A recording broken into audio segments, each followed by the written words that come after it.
Hello ಗೆಳೆಯರೆ, ಹೊಸ ವಿಡಿಯೋಗೆ ಸ್ವಾಗತ. ನಾವು ಇವತ್ತು ಎಕ್ಸ್ಪ್ಲೇನ್ ಮಾಡ್ತಿರೋ ಮೂವಿ ಆದಿವಿಶೇಷ್ ಅಭಿನಯದ super hit crime thriller investigation movie hit two the second case. Last ವಿಡಿಯೋಲ್ಲಿ ನಾವು ಹಿಟ್ ದಿ ಫಸ್ಟ್ ಕೇಸ್ ನೋಡಿದ್ವಿ. ಅದಕ್ಕೂ ಇದಕ್ಕೂ ಸ್ವಲ್ಪ ಲಿಂಕ್ ಇದೆ, ಮತ್ತು ಅಲ್ಲಲ್ಲಿ ಮೊದಲ ಮೂವಿಯ ರೆಫರೆನ್ಸ್ ಇದ್ದಾವೆ. ಜೊತೆಗೆ ಮೊದಲನೇ ಮೂವಿಯಲ್ಲಿ ಇರೋ ಒಂದು ಕ್ಯಾರೆಕ್ಟರ್ ಈ ಮೂವಿಯಲ್ಲಿ ಇದೆ. ಸೊ ಮೊದಲನೇ ಮೂವಿ ಎಕ್ಸ್ಪ್ಲನೇಷನ್ ಲಿಂಕ್ನ ಡಿಸ್ಕ್ರಿಪ್ಷನಲ್ಲಿ ಹಾಕಿರ್ತೀವಿ, ಅದನ್ನ ಒಮ್ಮೆ ವಿಸಿಟ್ ಮಾಡಿಕೊಂಡು ಬನ್ನಿ. ಮೇ 1 ಹಿಟ್ 3 ಕೂಡ ರಿಲೀಸ್ ಆಗ್ತಿದೆ. ಅದನ್ನ ನೋಡೋ ಮುಂಚೆ ಇದನ್ನ ನೋಡಿ. ಈ ಮೂವಿಯ ಎಂಡಲ್ಲೇ ಹಿಟ್ 3ಗೆ ಲೀಡ್ ಸಿಗುತ್ತೆ. ಸೊ ವಿಡಿಯೋ ಶುರು ಮಾಡೋ ಮುಂಚೆ ನೀವೇನಾದರೂ ಇನ್ನೂ ನಮ್ಮ ಚಾನಲ್ ಸಬ್ಸ್ಕ್ರೈಬ್ ಆಗಿಲ್ಲ ಅಂದರೆ ವಿಡಿಯೋ ಪೂರ್ತಿ ನೋಡಿ. ಕಂಟೆಂಟ್ ಇಷ್ಟ ಆದರೆ ಮಾತ್ರ ಸಬ್ಸ್ಕ್ರೈಬ್ ಮಾಡಿಕೊಂಡು ಸಪೋರ್ಟ್ ಮಾಡಿ. ಬನ್ನಿ ವಿಡಿಯೋ ಶುರು ಮಾಡೋಣ. ಈ ಮೂವಿಯ ಮೊದಲನೇ ಸೀನಲ್ಲಿ ನಮಗೆ ರಾಮ್ ಅನ್ನೋ ಕಾರ್ಪೆಂಟರ್ನ ತೋರಿಸ್ತಾರೆ. ರಾಮ್ ಹೈದರಾಬಾದ್ಗೆ ಹೋಗಬೇಕಿರುತ್ತೆ. ಆದರೆ ಆ ಪ್ಲಾನ್ನ 1 ವೀಕ್ ಮುಂದೆ ಪೋಸ್ಟ್ಪೋನ್ ಮಾಡಿಕೊಂಡು ಮನೆಗೆ ಬರ್ತಾನೆ. ರಾಮ್ನ ಹೆಂಡತಿ ಝಾನ್ಸಿ ಗಾಬರಿಯಿಂದಾನೇ ಮನೆಯ ಬಾಗಿಲು ತೆಗಿತಾಳೆ. ರಾಮ್ ಸ್ನಾನ ಮಾಡೋಕೆ ಟವಲ್ ತಗೊಳ್ಳೋಕೆ ಹೋಗಿ ಕಬೋರ್ಡ್ ಓಪನ್ ಮಾಡ್ತಾನೆ. ನೋಡಿದ್ರೆ ಕಬೋರ್ಡಿಂದ ಒಬ್ಬ ವ್ಯಕ್ತಿ ಈಚೆ ಓಡೋಗ್ತಾನೆ. ಇದನ್ನ ನೋಡಿ ರಾಮ್ಗೆ ಅವನ ಹೆಂಡತಿ ಝಾನ್ಸಿ ಅವನು ಮನೆಯಲ್ಲಿ ಇಲ್ಲದ ಟೈಮಲ್ಲಿ ಬೇರೊಬ್ಬನ ಜೊತೆ ಇಲ್ಲೀಗಲ್ ಅಫೇರಲ್ಲಿ ಇದ್ದಾಳೆ ಅಂತ ಗೊತ್ತಾಗುತ್ತೆ. ರಾಮ್ಗೆ ಝಾನ್ಸಿ ಅಂದರೆ ತುಂಬ ಇಷ್ಟ ಇರುತ್ತೆ. ಅದಕ್ಕೆ ರಾಮ್ ಝಾನ್ಸಿಗೆ ಒಡೆಯದೆ ಬೈಯದೆ ಮನೆ ಬಿಟ್ಟು ಹೋಗು ಅಂತ ಹೇಳ್ತಾನೆ. ಅದಕ್ಕೆ ಝಾನ್ಸಿ ನಾನು ಮನೆ ಬಿಟ್ಟು ಹೋಗ್ತೀನಿ, ಈ ವಿಷಯ ಎಲ್ಲೂ ಹೊರಗಡೆ ಹೇಳಬೇಡಿ ಅಂತ ಹೇಳ್ತಾಳೆ.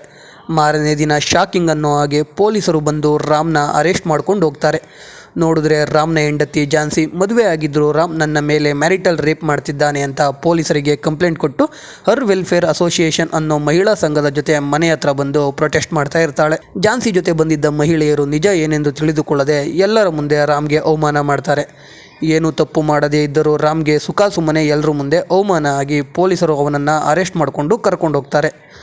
ಸ್ವಲ್ಪ ದಿನ ಆದಮೇಲೆ ರಾಮ್ ಪೊಲೀಸರಿಂದ ರಿಲೀಸ್ ಆಗಿ ವಾಪಸ್ ಮನೆಗೆ ಬರುವಾಗ ಊರಿನ ಜನರೆಲ್ಲರೂ ರಾಮ್ನ ಒಂದು ರೀತಿ ನೋಡ್ತಾ ಇರ್ತಾರೆ. ಇದರಿಂದ ರಾಮ್ ಮನೆಗೆ ಬಂದ ಮೇಲೆ ಅವನೇ ಕಾರ್ಪೆಂಟರ್ ಆಗಿದ್ದರಿಂದ ಅವನ ಮನೆಯ ಹಿಂದೆ ಇದ್ದ ಒಂದು ಮರದ ಮೇಲೆ ಟ್ರೀ ಹೌಸ್ ಕಟ್ಕೊಂಡು ಅಲ್ಲೇ ಇರೋಕೆ ಶುರು ಮಾಡ್ತಾನೆ.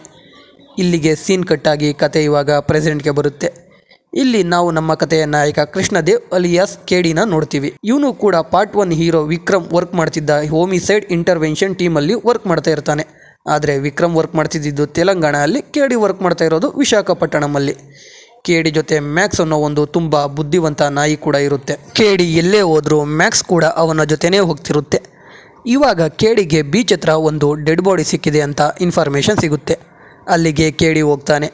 ಆಲ್ರೆಡಿ ಅಲ್ಲಿಗೆ ಪ್ರೆಸ್ ಅವರು ಬಂದಿರ್ತಾರೆ. ಕೇಡಿ ಕ್ರೈಮ್ ಸೀನ್ಗೆ ಹೋಗೋವಾಗ ಸರ್ ಅಂತ ಬಡ್ಕೋತಾ ಇರ್ತಾರೆ. ಅದಕ್ಕೆ ಕೇಡಿ ಅವ್ರ ಹತ್ರ ಹೋಗಿ ಇನ್ನೂ ನಾನು ಕ್ರೈಮ್ ಸೀನ್ ಚೆಕ್ಕೇ ಮಾಡಿಲ್ಲ, ಅದ್ಯಾಕೆ ಬಡ್ಕೋತಾ ಇದ್ದೀರಾ, ಚೆಕ್ ಮಾಡ್ಕೊಂಡು ಬಂದು ಹೇಳ್ತೀನಿ ಅಂತ ಕ್ರೈಮ್ ಸೀನ್ಗೆ ಹೋಗ್ತಾನೆ. ಕ್ರೈಮ್ ಸೀನ್ ನೋಡಿ ಕೇಡಿ ಕೊಲೆ ಇಲ್ಲಿ ಆಗಿಲ್ಲ, ಈ ರೀತಿ ಓಪನ್ ಸ್ಪೇಸಲ್ಲಿ ಇಷ್ಟು ವೈಲೆಂಟಾಗಿ ಕೊಲೆ ಮಾಡೋಕ್ಕೆ ಸಾಧ್ಯ ಇಲ್ಲ, ಎಲ್ಲೋ ಕೊಲೆ ಮಾಡಿ ಬಾಡಿನ ಇಲ್ಲಿಗೆ ತಂದು ಹಾಕಿದ್ದಾರೆ ಅಂತ ಹೇಳಿ ವಿಕ್ಟಿಮ್ ಜೇಬಲ್ಲಿ ಸಿಕ್ಕಿದ್ದ ಅವನ ಫೋನ್ ತೊಗೊಂಡು ಅನ್ಲಾಕ್ ಮಾಡಿ ಮೊದಲಿಗೆ ವಿಕ್ಟಿಮ್ ಅಣ್ಣನಿಗೆ ಕಾಲ್ ಮಾಡಿ ನಿಮ್ಮ ತಮ್ಮನ ಕೊಲೆ ಆಗಿದೆ ಅಂತ ಹೇಳ್ತಾನೆ. ವಿಕ್ಟಿಮ್ ಅಣ್ಣ ಅಲ್ಲಿಗೆ ಬಂದು ಜೋರಾಗಿ ಅಳ್ತಾ ಇರ್ತಾನೆ. ಕೇಡಿ ಅವನ್ನ ಕರೆದು ನಾಟಕ ಮಾಡಿದ್ದು ಸಾಕು, ನಾನು ನಿನ್ನ ತಮ್ಮ ಕೊಲೆ ಆಗಿದ್ದಾನೆ ಅಂತ ಹೇಳಿದೆ, ಆದರೆ ಎಲ್ಲಿ ಅಂತ ಹೇಳಿಲ್ಲ, ಅದು ಹೇಗೆ ನೀನು ಕರೆಕ್ಟ್ ಪ್ಲೇಸ್ಗೆ ಬಂದೆ ಅಂತ ಕೇಳ್ತಾನೆ. ಅವನು ಅದು ಇದು ಅಂತ ಏನೇನೋ ಹೇಳ್ತಾ ಇರ್ತಾನೆ. ಆವಾಗ ಕೇಡಿ ಫಾರೆನ್ಸಿಕ್ ಟೀಮ್ನ ಶ್ರದ್ಧಾನ ಕರೆಸಿ ವಿಕ್ಟಿಮ್ ಅಣ್ಣನ ಕೈಗೆ ಲೂಮಿನಾಲ್ ಅನ್ನೋ ಒಂದು ಕೆಮಿಕಲ್ನ ಸ್ಪ್ರೇ ಮಾಡಿಸ್ತಾರೆ. ಅದರಿಂದ ಕೈಗೆ ರಕ್ತ ಆಗಿ ಅದನ್ನ ತೊಳೆದಿದ್ರೂ ಗೊತ್ತಾಗುತ್ತೆ. ವಿಕ್ಟಿಮ್ ಅಣ್ಣನ ಕೈಗೆ ರಕ್ತ ಆಗಿರೋದು ಗೊತ್ತಾಗುತ್ತೆ. ಮತ್ತು ಕೇಡಿ ವಿಕ್ಟಿಮ್ ಫೋನ್ ಚೆಕ್ ಮಾಡಿದಾಗ ರಾತ್ರಿ ಅಣ್ಣ ತಮ್ಮನ ಮಧ್ಯೆ 22 ಕಾಲ್ ಮತ್ತು ಮೆಸೇಜ್ಗಳು ಎಕ್ಸ್ಚೇಂಜ್ ಆಗಿರುತ್ತೆ. ಆ್ಯಕ್ಚುಲಿ ಅಣ್ಣ ಆಸ್ತಿ ವಿಚಾರವಾಗಿ ತಮ್ಮನ್ನು ಕೊಲೆ ಮಾಡಿರ್ತಾನೆ. ಇದನ್ನ ಕೇಡಿ ಈಸಿಯಾಗಿ 5 ಮಿನಿಟ್ಸಲ್ಲೇ ಕಂಡುಹಿಡಿತಾನೆ. ಇದರಿಂದ ಕೇಡಿ ಎಷ್ಟು ಇಂಟೆಲಿಜೆಂಟ್ ಅಂತ ಗೊತ್ತಾಗುತ್ತೆ. ಕೇಸ್ ಸಾಲ್ವ್ ಮಾಡಿ ಕೇಡಿ ಅಲ್ಲಿಂದ ಹೋಗುವಾಗ TV5 ನ್ಯೂಸ್ ರಿಪೋರ್ಟರ್ ಅದೇಗೆ 5 ನಿಮಿಷದಲ್ಲಿ ಕೇಸ್ನ ಸಾಲ್ವ್ ಮಾಡಿದ್ರಿ ಅಂತ ಕೇಳ್ತಾನೆ. ಅದಕ್ಕೆ ಕೇಡಿ ಕೇಸ್ ಸಾಲ್ವ್ ಮಾಡಿದ್ರು ಹೇಗೆ ಸಾಲ್ವ್ ಮಾಡಿದ್ರಿ ಅಂತ ಕೇಳ್ತೀರಾ, ಸಾಲ್ವ್ ಮಾಡಲಿಲ್ಲ ಅಂದರೆ ಯಾವಾಗ ಸಾಲ್ವ್ ಮಾಡ್ತೀರಾ ಅಂತ ಕೇಳ್ತೀರಾ. ತುಂಬ ಜನ ಕೊಲೆಗಾರರು ದಡ್ಡರಾಗಿರ್ತಾರೆ, ಸ್ವಲ್ಪ ತಲೆ ಓಡಿಸಿದ್ರೆ 5 ಮಿನಿಟ್ಸಲ್ಲೇ ಕಂಡುಹಿಡಿಬೋದು ಅಂತ ಹೇಳಿ ಅಲ್ಲಿಂದ ಹೋಗ್ತಾನೆ. ಕೇಡಿ ಆಫೀಸ್ಗೆ ಹೊಸದಾಗಿ ನಾಗೇಶ್ವರ್ ರಾವನ್ನು ADGP ಅಪಾಯಿಂಟ್ ಆಗಿರ್ತಾರೆ. ಕೇಡಿ ಮತ್ತು ನಾಗೇಶ್ವರ ರಾವ್ ಮೊದಲ ಭೇಟಿಯಲ್ಲೇ ನಾಗೇಶ್ವರ ರಾವ್ಗೆ ಕೇಡಿಗೆ ತುಂಬ ಆಟಿಟ್ಯೂಡ್ ಇದೆ ಅಂತ ಗೊತ್ತಾಗುತ್ತೆ. ಆಮೇಲೆ ಕೇಡಿ ಹತ್ರ ವರ್ಷ ಅನ್ನೋ ಆಫೀಸರ್ ಬರ್ತಾಳೆ. ಕೇಡಿಗೆ ವರ್ಷನ ಕಂಡ್ರೆ ಆಗ್ತಿರಲ್ಲ, ಯಾಕಂದರೆ ಕೇಡಿ ಲಾಸ್ಟ್ ಹ್ಯಾಂಡಲ್ ಮಾಡಿದ್ದ ಕೇಸಲ್ಲಿ ವರ್ಷ ಮಾಡಿದ್ದ ಒಂದು ಚಿಕ್ಕ ತಪ್ಪಿನಿಂದ ಕೇಸ್ ಇನ್ನೂ ಅನ್ಸಾಲ್ವ್ ಆಗಿ ಉಳಿದಿರುತ್ತೆ. ನೆಕ್ಸ್ಟ್ ಸೀನಲ್ಲಿ ನಮಗೆ ಕೇಡಿ ಲವರ್ ಆರ್ಯನ ತೋರಿಸ್ತಾರೆ. ಆರ್ಯ ಹರ್ ವೆಲ್ಫೇರ್ ಅಸೋಸಿಯೇಷನ್ ಅನ್ನೋ ಮಹಿಳಾ ಸಂಘಟನೆಯಲ್ಲಿ ಮೆಂಬರ್ ಆಗಿರ್ತಾಳೆ. ಕೇಡಿ ಮತ್ತು ಆರ್ಯ ತುಂಬ ವರ್ಷದಿಂದ ಪ್ರೀತಿ ಮಾಡ್ತಿದ್ರು. ಕೇಡಿ ಆರ್ಯನ ಮದುವೆ ಆಗೋಕ್ಕೆ ಭಯಪಡ್ತಿರ್ತಾನೆ. ಯಾಕಂದರೆ ಕೇಡಿ ಚಿಕ್ಕ ವಯಸ್ಸಲ್ಲಿ ಇದ್ದಾಗ ಅವನ ತಂದೆ ತಾಯಿ ತುಂಬ ಜಗಳ ಆಡ್ತಾ ಇರ್ತಾರೆ. ಅದಕ್ಕೆ ಕೇಡಿ ಮದುವೆ ಆದರೆ ಅವನ ಲೈಫಲ್ಲಿ ಕೂಡ ಜಗಳ ಆಗುತ್ತೆ ಅಂತ ಮದುವೆ ಆಗ್ತಿರಲ್ಲ. ಆದರೆ ಕೇಡಿಗೆ ಆರ್ಯನ ಬಿಟ್ಟು ಇರೋಕೆ ಆಗದೆ ಆರ್ಯನ ಅವನ ಮನೆಗೆ ಮೂವ್ ಆಗೋಕ್ಕೆ ಕೇಳ್ತಾನೆ. ಆರ್ಯ ಅದಕ್ಕೆ ಒಪ್ಕೊಂಡು ಕೇಡಿ ಮನೆಗೆ ಮೂವ್ ಆಗ್ತಾಳೆ. ಮೂವ್ ಆದಮೇಲೆ ಗೊತ್ತಲ್ಲ ಏನೇನಾಗುತ್ತೆ ಅಂತ, ಅದೆಲ್ಲ ಆಗುತ್ತೆ. ನೆಕ್ಸ್ಟ್ ಡೇ ಆರ್ಯ ಕೇಡಿ ಜೊತೆ ಮೂವ್ ಇನ್ ಆಗಿರೋದು ಗೊತ್ತಾಗಿ ಆರ್ಯ ತಾಯಿ ಕೇಡಿ ಮನೆಗೆ ಬರ್ತಾರೆ. ಕೇಡಿ ಆರ್ಯನ ಮದುವೆ ಆಗ್ತೀನಿ ಅಂತ ಆರ್ಯ ತಾಯಿಗೆ ಹೇಳ್ತಾನೆ. ಆವಾಗ ಕೇಡಿಗೆ ತೆಲಂಗಾಣ HITಯಿಂದ ಅಭಿಲಾಷ್ ಅನ್ನೋ ಆಫೀಸರ್ ಕಾಲ್ ಮಾಡ್ತಾನೆ. ಈ ಅಭಿಲಾಷ್ನ ನಾವು ಮೊದಲನೇ ಮೂವಿಯಲ್ಲಿ ಕೂಡ ನೋಡಿರ್ತೀವಿ. ಕೇಡಿ ಅಭಿಲಾಷ್ನ ಮೀಟ್ ಮಾಡೋಕ್ಕೆ ಹೋಗೋವಾಗ ಜೀಪಲ್ಲಿ ಮ್ಯಾಕ್ಸ್ ಕೂತಿರ್ತಾನೆ. ಅದಕ್ಕೆ ಕೇಡಿ ವಿಷಲ್ ತೊಗೊಂಡು ವಿಷಲ್ ಊದಿ ಮ್ಯಾಕ್ಸ್ನ ಮನೆ ಒಳಗೆ ಕಳಿಸ್ತಾನೆ. ಅದನ್ನ ಆರ್ಯ ನೋಡಿ ಒಬ್ಬ ಪೊಲೀಸ್ ಆಫೀಸರ್ ಆಗಿ ವಿಷಲ್ ಹೊಡೆಯೋಕ್ಕೆ ಬರಲ್ವಾ ಅಂತ ಆಡ್ಕೋತಾ ಇರ್ತಾಳೆ. ಅಲ್ಲಿಂದ ಕೇಡಿ ಹೋಗಿ ಅಭಿಲಾಷ್ನ ಮೀಟ್ ಮಾಡ್ತಾನೆ. ಅಭಿಲಾಷ್ ಕೇಡಿಗೆ ಒಂದು ಫೋನ್ ಕೊಟ್ಟು ನಮ್ಮ ಫಾರೆನ್ಸಿಕ್ ಟೀಮ್ ಕೈಲಿ ಈ ಮೊಬೈಲ್ನ ಕ್ರ್ಯಾಕ್ ಮಾಡಿಸೋ ಆಗಿಲ್ಲ, ನಿಮ್ಮ ಟೀಮ್ ಕೈಲಿ ಕ್ರ್ಯಾಕ್ ಮಾಡಿಸಿಕೊಡು ಅಂತ ಕೇಳ್ತಾನೆ. ಅದಕ್ಕೆ ಕೇಡಿ ಸರಿ ಅಂತ ಹೇಳ್ತಾನೆ. ಆವಾಗ ಕೇಡಿಗೆ ಒಂದು ಕ್ಲಬ್ಬಲ್ಲಿ ಸಂಜನಾ ಅನ್ನೋ ಹುಡುಗಿಯ ಕೊಲೆಯಾಗಿದೆ ಅಂತ ಇನ್ಫಾರ್ಮೇಷನ್ ಬರುತ್ತೆ. ಕೇಡಿ ಅಭಿಲಾಷ್ ಮತ್ತು ವರ್ಷ ಆ ಕ್ಲಬ್ ಹತ್ರ ಹೋಗ್ತಾರೆ. ಪ್ರೆಸ್ ಅವರು ಆಲ್ರೆಡಿ ಕ್ಲಬ್ ಹತ್ರ ಬಂದಿರ್ತಾರೆ. ಈ ಸಲನೂ ಎಲ್ಲರೂ ಕೇಡಿ ಕ್ಲಬ್ ಒಳಗೆ ಹೋಗೋವಾಗ ಸರ್ ಅಂತ ಬಡ್ಕೋತಾ ಇರ್ತಾರೆ. ಆವಾಗ TV5 ನ್ಯೂಸ್ ರಿಪೋರ್ಟರ್ ಎಲ್ಲರಿಗೂ ಸರ್ ಇನ್ನೂ ಕ್ರೈಮ್ ಸೀನ್ ಚೆಕ್ ಮಾಡಿಲ್ಲ, ಚೆಕ್ ಮಾಡ್ಕೊಂಡು ಬಂದು ಹೇಳ್ತಾರೆ ಅಂತ ಸರ್ಕ್ಯಾಸ್ಟಿಕ್ ಆಗಿ ಹೇಳ್ತಾನೆ. ಅದನ್ನೆಲ್ಲ ಕೇಳಿಕೊಂಡು ಕೇಡಿ ಕ್ಲಬ್ ಒಳಗೆ ಹೋಗ್ತಾನೆ. ಆಲ್ರೆಡಿ ಫಾರೆನ್ಸಿಕ್ಕಿಂದ ಶ್ರದ್ಧಾ ಬಂದಿರ್ತಾಳೆ. ಅಲ್ಲಿ ಹೋದ ಕೇಡಿಗೆ ಆ ಕೊಲೆ ನೋಡಿ ಶಾಕ್ ಆಗುತ್ತೆ. ಯಾಕಂದರೆ ಕಿಲ್ಲರ್ ಜಸ್ಟು ಕೊಲೆ ಮಾಡಿರಲ್ಲ, ಬಾಡಿಯಿಂದ ತಲೆ ಕೈ ಕಾಲು ಎಲ್ಲ ಪಾರ್ಟ್ನು ಕಟ್ ಮಾಡಿ ಹಾಗೆ ಮಡಗಿರ್ತಾನೆ. ಸಂಜನಾ ಕತ್ತಿನ ಹತ್ರ ಕಚ್ಚಿರೋ ಮಾರ್ಕ್ ಇರುತ್ತೆ. ಸಂಜನಾ ಕೈಯಲ್ಲಿ ಕ್ಲಬ್ದು ಸ್ಟಾಂಪ್ ಮಾರ್ಕ್ ಇರುತ್ತೆ. ಕೈ ಬೆರಳುಗಳ ಟಿಪ್ಪನ್ನು ಕಟ್ ಮಾಡಿರ್ತಾನೆ. ಮತ್ತು ಅಲ್ಲಿ ಶೂ ಮಾರ್ಕ್ಸ್ ಕೂಡ ಇರುತ್ತೆ. ಅದನ್ನೆಲ್ಲ ನೋಡಿ ಕೇಡಿ ಕ್ಲಬ್ ಓನರ್ ಹತ್ರ ಹೋಗಿ ಮಾತಾಡ್ತಾನೆ. ಆದರೆ ಅವನಿಂದ ಅಷ್ಟು ಇನ್ಫಾರ್ಮೇಷನ್ ಸಿಗಲ್ಲ. ಆ ಕೊಲೆ ನೋಡಿ ಕೇಡಿ ಫುಲ್ಲು ಶಾಕಲ್ಲೇ ಇರ್ತಾನೆ. ಅದೇ ಶಾಕಲ್ಲಿ ಈಚೆ ಬರ್ತಾನೆ. ಪ್ರೆಸ್ ಅವ್ರಿಗೆ ಏನು ಹೇಳ್ದೆ ಜೀಪ್ ಹತ್ಕೊಂಡು ಮನೆಗೆ ಹೋಗ್ಬಿಡ್ತಾನೆ. ಮನೆಯಲ್ಲಿ ಆರ್ಯ ಕೇಡಿ ಎಮೋಷ್ನಲ್ ಆಗಿರೋದು ನೋಡಿ ಕೇಡಿಗೆ ನೀನೇ ಎಮೋಷ್ನಲ್ ಆದರೆ ಕ್ರಿಮಿನಲ್ಸ್ನ ಯಾರು ಹಿಡಿತಾರೆ ಅಂತ ಹೇಳಿ ಸಮಾಧಾನ ಮಾಡ್ತಾಳೆ. ಮಾರನೇ ದಿನ ಕೇಡಿ ಮತ್ತು ಅಭಿಲಾಷ್ ಫಾರೆನ್ಸಿಕ್ ಲ್ಯಾಬ್ಗೆ ಹೋಗ್ತಾರೆ.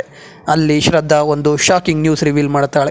ಅದೇನೆಂದರೆ ಅವರಿಗೆ ಸಿಕ್ಕಿರೋ ಬಾಡಿಯಲ್ಲಿ ತಲೆ ಮಾತ್ರ ಸಂಜನಾದು, ಕೈಕಾಲು ಮತ್ತು ದೇಹ ಬೇರೆ ಬೇರೆ ಹುಡುಗಿಯರದು. ಅಂದರೆ ಅದು ಒಂದು ಕೊಲೆ ಅಲ್ಲ, 4 ಹುಡುಗಿಯರ ಕೊಲೆ. ಸಂಜನಾ ಕೊಲೆ ಮಾತ್ರ ನಿನ್ನೆ ಆಗಿರೋದು, ಇನ್ನು 3 ಕೊಲೆ ಯಾವಾಗ ಆಗಿರೋದು ಅಂತ ಹೇಳೋಕೆ ಆಗಲ್ಲ. ಯಾಕಂದರೆ ಕಿಲ್ಲರ್ ಬಾಡಿ ಪಾರ್ಟ್ಸ್ನ ಫ್ರೀಸರಲ್ಲಿ ಇಟ್ಟು ನಿನ್ನೆ ಹೊರಗಡೆ ತೆಗೆದಿರ್ತಾನೆ. ಅದರಿಂದ ಆ ಕೊಲೆಗಳು ಯಾವಾಗ ಆಗಿರೋದು ಅಂತ ಗೊತ್ತಾಗಲ್ಲ. ಜೊತೆಗೆ ಕೊಲೆ ಆಗಿರೋ ಇನ್ನು 3 ಜನ ಹುಡುಗಿಯರು ಯಾರು ಅಂತ ಕೂಡ ಗೊತ್ತಾಗಲ್ಲ. ಮತ್ತು ಸಂಜನಾ ಕತ್ತಿನ ಮೇಲೆ ಇರೋ ಕಚ್ಚಿರೋ ಮಾರ್ಕ್ಸ್ ನೋಡಿದ್ರೆ ಕಚ್ಚಿರೋ ವ್ಯಕ್ತಿಗೆ ಮುಂದೆ ಇರೋ ಹಲ್ಲಿನ ಮುಂದೆ ಇನ್ನೊಂದು ಎಕ್ಸ್ಟ್ರಾ ಹಲ್ಲಿರುತ್ತೆ. ಶೂ ಮಾರ್ಕ್ಸ್ನ ಅನಲೈಸ್ ಮಾಡಿದಾಗ ಅದು ಫೀಲಾ ಕಂಪನಿದು ಶೂ ಮತ್ತು 9 ಇಂಚಿನ ಶೂ ಅಂತ ಗೊತ್ತಾಗುತ್ತೆ. ಈ ಡೀಟೇಲ್ಸ್ ಎಲ್ಲ ತಿಳ್ಕೊಂಡ ಕೇಡಿ ಅದನ್ನೆಲ್ಲ ಹೋಗಿ ADGP ನಾಗೇಶ್ವರ ರಾವ್ಗೆ ಹೇಳ್ತಾನೆ. ಇವಾಗ ಇವರು ಹುಡುಕ್ತಿರೋದು ಜಸ್ಟ್ ಕಿಲ್ಲರ್ ಅಲ್ಲ, ಒಬ್ಬ ಸೀರಿಯಲ್ ಕಿಲ್ಲರ್ ಅಂತ ಗೊತ್ತಾದಾಗ ನಾಗೇಶ್ವರ ರಾವ್ ನಾನು ಬಂದು ಇನ್ನೂ 1 ತಿಂಗಳು ಆಗಿಲ್ಲ, ಇವಾಗಲೇ ಇದೆಲ್ಲ ಆಗಬೇಕಾ ಅಂದ್ಕೊಂಡು ಕೇಡಿಗೆ ಬೇಗ ಕೇಸ್ನ ಕ್ಲೋಸ್ ಮಾಡೋಕ್ಕೆ ಹೇಳ್ತಾನೆ. ಕೇಡಿ ಅಭಿಲಾಷ್ ಮತ್ತು ವರ್ಷ ಜೊತೆ ಸೇರಿ ಕೇಸ್ ಇನ್ವೆಸ್ಟಿಗೇಷನ್ನ ಶುರು ಮಾಡ್ತಾರೆ. ಅವರಿಗೆ 4 ಜನರಲ್ಲಿ ಗೊತ್ತಿರೋದು ಸಂಜನಾ ಮಾತ್ರ. ಸೊ ಮೊದಲು ಸಂಜನಾ ಇದ್ದ ಮನೆಗೆ ಹೋಗ್ತಾರೆ. ಆ ಮನೆಯಲ್ಲಿ ಸಂಜನಾ ಮಾತ್ರ ಅಲ್ಲ, ಸಂಜನಾ ಜೊತೆ ಅವಳ ಫ್ರೆಂಡ್ ರಜಿತಾ ಅನ್ನೋ ಹುಡುಗಿ ಕೂಡ ಇರ್ತಾಳೆ. ಅಭಿಲಾಷ್ ಮತ್ತು ವರ್ಷ ರಜಿತಾನ ವಿಚಾರಣೆ ಮಾಡುವಾಗ ಕೇಡಿ ಆ ಮನೆಯನ್ನು ನೋಡ್ತಾ ಇರ್ತಾನೆ. ಕೇಡಿ ಮನೆ ಚೆಕ್ ಮಾಡ್ತಿರೋದು ನೋಡಿ ರಜಿತಾ ಗಾಬರಿ ಆಗ್ತಾಳೆ. ಆದರೆ ಮನೆಯಲ್ಲಿ ಅಂಥದ್ದೇನೂ ಸಿಗಲ್ಲ. ರಜಿತಾಗೆ ಒಬ್ಬ ಬಾಯ್ ಫ್ರೆಂಡ್ ಇದ್ದಾನೆ ಅಂತ ಮಾತ್ರ ಗೊತ್ತಾಗುತ್ತೆ. ಅವನ ಹೆಸರು ಕುಮಾರ್. ಅಭಿಲಾಷ್ ರಜಿತಾಗೆ ಸ್ವಲ್ಪ ದಿನ ನೀನು ನಿನ್ನ ಬಾಯ್ ಫ್ರೆಂಡ್ ಮನೆಗೆ ಶಿಫ್ಟ್ ಆಗು, ಇಲ್ಲಿಗೆ ಫಾರೆನ್ಸಿಕ್ ಪೊಲೀಸರೆಲ್ಲ ಬರ್ತಾ ಇರ್ತಾರೆ ಅಂತ ಹೇಳ್ತಾನೆ. ಅದಕ್ಕೆ ರಜಿತಾ ಅವಳ ಬಾಯ್ ಫ್ರೆಂಡ್ ಕುಮಾರ್ಗೆ ಕಾಲ್ ಮಾಡಿ ಕರೆಸ್ತಾಳೆ. ಕುಮಾರ್ ಅಲ್ಲಿಗೆ ಬಂದಾಗ ಕೇಡಿ ಹೋಗಿ ಕುಮಾರ್ಗೆ ಎಕ್ಸ್ಟ್ರಾ ಹಲ್ಲಿದೆಯಾ ಮತ್ತು ಅವನ ಶೂ ಕಂಪನಿ ಎಲ್ಲ ಚೆಕ್ ಮಾಡ್ತಾನೆ. ಆದರೆ ಯಾವುದು ಮ್ಯಾಚ್ ಆಗಲ್ಲ. ಕೇಡಿ ಹೋಗಿ ಪಬ್ಬಲ್ಲಿರೋ ಎಲ್ಲರನ್ನೂ ಚೆಕ್ ಮಾಡ್ತಾನೆ. ಯಾರಿಗೂ ಎಕ್ಸ್ಟ್ರಾ ಹಲ್ಲು ಇರಲ್ಲ. ಅವರು ಶೂ ಫಿಲಾ ಕಂಪನಿದು ಆಗಿರಲ್ಲ. ಅಲ್ಲಿ ಕೇಡಿ ಪಬ್ ಓನರ್ ಮತ್ತು ಅವನ ಹೆಂಡ್ತಿನ ಕರೆಸಿ ಸಂಜನಾಗೂ ಓನರ್ಗೂ ಅಫೇರ್ ಇತ್ತು, ಸಂಜನಾ ಇಷ್ಟ ಇಲ್ಲ ಅಂದರೂ ಓನರ್ ಸಂಜನಾ ಜೊತೆ ಅಫೇರ್ ಇಟ್ಕೊಂಡಿದ್ದ ಅಂತ ಹೇಳಿ ಅವ್ರನ್ನ ಅಲ್ಲಿಂದ ಕಳಿಸ್ತಾನೆ. ಆಮೇಲೆ ಕೇಡಿ ಮತ್ತು ವರ್ಷ ಸಂಜನಾ ಊರಿಗೆ ಹೋಗ್ತಾರೆ. ಅಲ್ಲಿ ಸಂಜನಾ ತಂದೆ ಅಂತೂ ತುಂಬ ಅಳ್ತಾ ಇರ್ತಾರೆ. ಯಾಕಂದರೆ ಅವರಿಗೆ ಸಂಜನಾ ಪೂರ್ತಿ ಬಾಡಿ ಇನ್ನೂ ಸಿಕ್ಕಿರಲ್ಲ. ಕೇಡಿ ಸಂಜನಾ ತಂದೆನ ಸಮಾಧಾನ ಮಾಡಿ ಮನೆ ಒಳಗೆ ಹೋಗ್ತಾನೆ. ಅಲ್ಲಿ ಸಂಜನಾ ಸ್ಕೂಲಲ್ಲಿ ತೆಗೆಸ್ಕೊಂಡಿರೋ ಒಂದು ಗ್ರೂಪ್ ಫೋಟೋ ಇರುತ್ತೆ. ಅದರಲ್ಲಿ ಸಂಜನಾ ಹಿಂದೆ ನಿಂತಿರೋ ಒಂದು ಹುಡುಗನಿಗೆ ಹಲ್ಲಿನ ಮೇಲೆ ಹಲ್ಲಿರೋದು ಕಾಣಿಸುತ್ತೆ. ಅದನ್ನ ನೋಡಿ ಕೇಡಿ ಸಂಜನಾ ತಂದೆ ತಾಯಿ ಬಳಿ ಆ ಹುಡುಗನ ಬಗ್ಗೆ ಕೇಳ್ತಾನೆ. ಆ ಹುಡುಗ ಪಕ್ಕದ ಊರಿನವನು ಅಂತ ಗೊತ್ತಾಗಿ ಆ ಹುಡುಗನ ಮನೆಗೆ ಹೋಗ್ತಾನೆ. ಆದರೆ ಆ ಹುಡುಗ ವೈಜಾಗಲ್ಲಿ ಕೆಲಸ ಮಾಡ್ತಿದ್ದಾನೆ ಅಂತ ಗೊತ್ತಾಗುತ್ತೆ. ಆ ಹುಡುಗನ ತಂದೆ ತಾಯಿ ಆ ಹುಡುಗ ಕೆಲಸ ಮಾಡ್ತಿದ್ದ ಜಾಗ ಮತ್ತು ಅವನ ಫೋನ್ ನಂಬರ್, ಅಡ್ರೆಸ್ ಎಲ್ಲ ಕೊಡ್ತಾರೆ. ಆ ಹುಡುಗನ ಹೆಸರು ರಾಘವೇಂದ್ರ. ಕೇಡಿ ಅಲ್ಲಿರೋ ಪೊಲೀಸರಿಗೆ ರಾಘವೇಂದ್ರನ ತಂದೆ ತಾಯಿಯನ್ನು ಹೌಸ್ ಅರೆಸ್ಟ್ ಮಾಡಿ ಫೋನ್ ಇಸ್ಕೊಳ್ಳಿ ಅಂತ ಹೇಳಿ ಅಭಿಲಾಷ್ಗೆ ಕಾಲ್ ಮಾಡಿ ರಾಘವೇಂದ್ರನ ಬಗ್ಗೆ ಹೇಳ್ತಾನೆ. ಕೇಡಿ ವೈಜಾಗ್ಗೆ ವಾಪಸ್ ಹೋಗೋ ಅಷ್ಟರಲ್ಲಿ ರಾತ್ರಿ ಆಗುತ್ತೆ. ಅಭಿಲಾಷ್ ಆಲ್ರೆಡಿ ರಾಘವೇಂದ್ರನ ಮನೆ ಹತ್ರ ಬಂದಿರ್ತಾನೆ. ರಾಘವೇಂದ್ರ ಇನ್ನೂ ಮನೆಗೆ ಬಂದಿರಲ್ಲ. ಕೇಡಿ ವರ್ಷಾಗೆ ಜೀಪ್ ಹತ್ರ ಇರೋಕೆ ಹೇಳಿ ಅಭಿಲಾಷ್ ಜೊತೆ ಮನೆ ಒಳಗೆ ಹೋಗೋಕೆ ಬೀಗ ಹೊಡೆಯೋಕೆ ಕಲ್ ತಗೋತಾರೆ. ಅಷ್ಟರಲ್ಲಿ ವರ್ಷ ಬಂದು ಅವಳ ಏರ್ಪಿನಿಂದ ಈಸಿಯಾಗಿ ಲಾಕ್ ಓಪನ್ ಮಾಡಿ ಕೇಡಿಗೆ ಟಾರ್ಚ್ ಕೂಡ ಕೊಡ್ತಾಳೆ. ಒಳಗೆ ಬಂದ ಕೇಡಿ ಮನೆಯೆಲ್ಲ ನೋಡ್ತಿದ್ದ ಹಾಗೆ ಅವನಿಗೆ ಕಿಲ್ಲರ್ ಯೂಸ್ ಮಾಡಿದ್ದ ಫಿಲಾ ಕಂಪನಿಯ ಶೂ ಸಿಗುತ್ತೆ. ಇದರಿಂದ ರಾಘವೇಂದ್ರನೇ ಕಿಲ್ಲರ್ ಅಂತ ಆಲ್ಮೋಸ್ಟ್ ಕನ್ಫರ್ಮ್ ಆಗುತ್ತೆ. ಶೂನ ವರ್ಷ ಮತ್ತು ಅಭಿಲಾಷ್ಗೆ ಕೊಟ್ಟ ಕೇಡಿ ಫಾರೆನ್ಸಿಕ್ ಲ್ಯಾಬ್ಗೆ ಹೋಗಿ ಶೂ ಮೇಲೆ ಲೂಮಿನಾಲ್ ಸ್ಪ್ರೇ ಮಾಡಿ ರಕ್ತದ ಕಲೆ ಇದೆಯಾ ಚೆಕ್ ಮಾಡೋಕ್ಕೆ ಹೇಳಿ ಕೇಡಿ ರಾಘವೇಂದ್ರ ವರ್ಕ್ ಮಾಡ್ತಿದ್ದ ಜಾಗಕ್ಕೆ ಹೋಗ್ತಾನೆ. ರಾಘವೇಂದ್ರ ಒಂದು ಕನ್ಸ್ಟ್ರಕ್ಷನ್ ಸೈಟ್ ಹತ್ರ ವರ್ಕ್ ಮಾಡ್ತಾ ಇರ್ತಾನೆ. ಅಲ್ಲಿಗೆ ಹೋಗಿ ಕೇಡಿ ರಾಘವೇಂದ್ರನ ಜೊತೆ ಮಾತಾಡಬೇಕು ಅಂತ ಹೇಳಿ ಕರ್ಕೊಂಡು ಬರಬೇಕಾದ್ರೆ ರಾಘವೇಂದ್ರನ ತಂದೆ ಪೊಲೀಸರಿಗೆ ದುಡ್ಡು ಕೊಟ್ಟು ಫೋನ್ ಇಸ್ಕೊಂಡು ರಾಘವೇಂದ್ರಗೆ ಕಾಲ್ ಮಾಡಿ ನಿನ್ನ ಪೊಲೀಸರು ಅರೆಸ್ಟ್ ಮಾಡೋಕ್ಕೆ ಬರ್ತಿದ್ದಾರೆ ಅಂತ ಹೇಳ್ತಾನೆ. ಇದು ತಿಳಿದ ರಾಘವೇಂದ್ರ ಕೇಡಿಯಿಂದ ಓಡೋಗ್ತಾನೆ. ಕೇಡಿ ರಾಘವೇಂದ್ರನ ಅಟ್ಟಾಡಿಸ್ಕೊಂಡು ಹೋಗಿ ಕಡೆಗೂ ಒಂದು ಪೋರ್ಟಲ್ಲಿ ರಾಘವೇಂದ್ರನ ಹಿಡ್ಕೊಂಡು ಸ್ಟೇಷನ್ಗೆ ಕರ್ಕೊಂಡು ಬರ್ತಾನೆ. ಕೇಡಿ ರಾಘವೇಂದ್ರನ ಹತ್ರ ಸಂಜನಾನ ಯಾಕೆ ಕೊಲೆ ಮಾಡಿದೆ ಅಂತ ಕೇಳಿದಾಗ ರಾಘವೇಂದ್ರ ಸಂಜನಾ ಕೊಲೆ ಆದ ದಿನ ನಾನು ವೈಜಾಗಲ್ಲಿ ಇರಲಿಲ್ಲ, ಕಾಕಿನಾಡಾಗೆ ಹೋಗಿದ್ದೆ ಅಂತಾನೆ. ಅದನ್ನ ಕೇಳಿ ಕೇಡಿ ಕಾಕಿನಾಡಾಗೆ ಯಾಕೆ ಹೋಗಿದ್ದೆ ಹೇಳು ಅಂದಾಗ ರಾಘವೇಂದ್ರ ಅದು ನನ್ನ ಪರ್ಸ್ನಲ್, ಹೇಳೋಕೆ ಆಗಲ್ಲ ಅಂತಾನೆ.